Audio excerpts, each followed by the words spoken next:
On one of these errands, on the morning of the 18th of November 1944, pedaling on my bike in a drizzling rain that went through my clothes till up the bones, I came to a farm and had to bring a letter. What happened there, I like to tell you in the words of one of my prison companions, written in her book, Women Partisans, after the liberation. In the lovely town Apeldoorn in East Holland, a picturesque small town, 26 women were imprisoned in the former Willem III barracks for their participation in the illegal resistance against the Germans.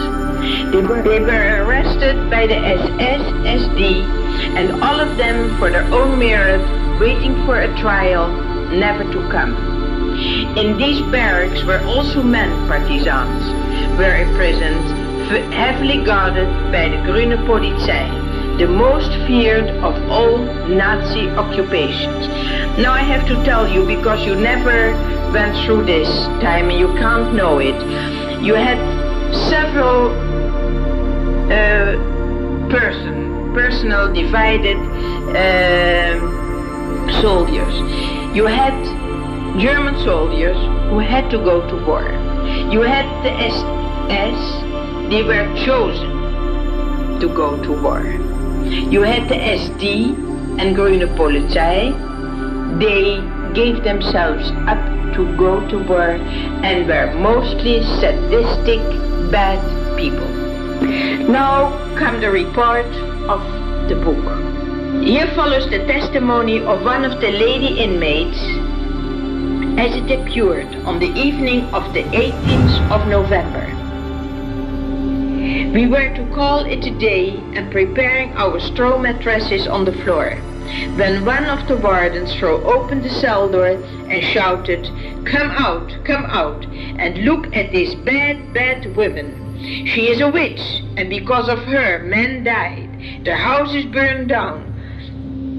We were put to attention and had to see how a very young girl, her face unrecognizable, swollen with blue patches, her eyes, small splits, blood dripping for her swollen lips, and her legs bandaged, was dragged through the corridor by 2 SD men and thrown into a cell next to ours.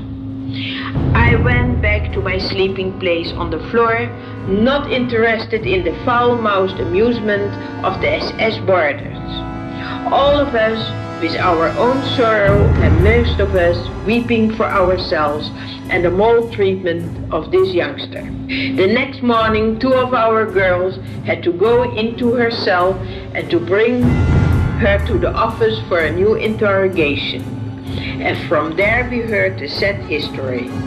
She is a courier, and on her way with her message to the farm, which is her contact address.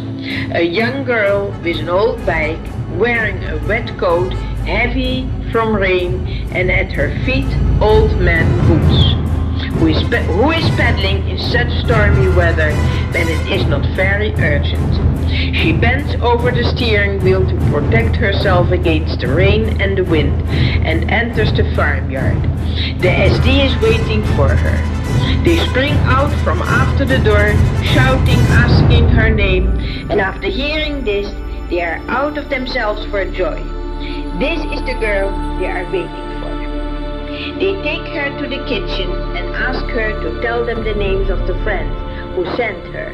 Where are they? Who are they? They will let her go if she only tells them these things. She will be free to go, just as the farmers are. She answers she doesn't know what they are saying and talking about. She is a friend of the farmer's wife, who is pregnant and not feeling well. She came only to visit her.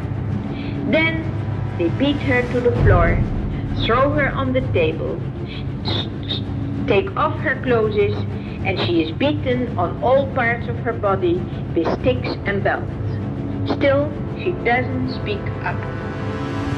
Then they try to strangle her with her own shawl. Then, looking for time and respite, she tells them she doesn't know names, but she has at 1 o'clock a rendezvous, a meeting in the middle of the town. This is her only hope and opportunity, that somebody will see her and tell her friends that she is arrested and that they have to hide themselves. As they take her into their car to the meeting place, and there she stood under cover from all sides. Of course, nobody came, and suddenly she ran away into the garden of a small hotel. The shots burst out of the rifles and revolvers of the Germans, and wounded at 2 legs, she fell down.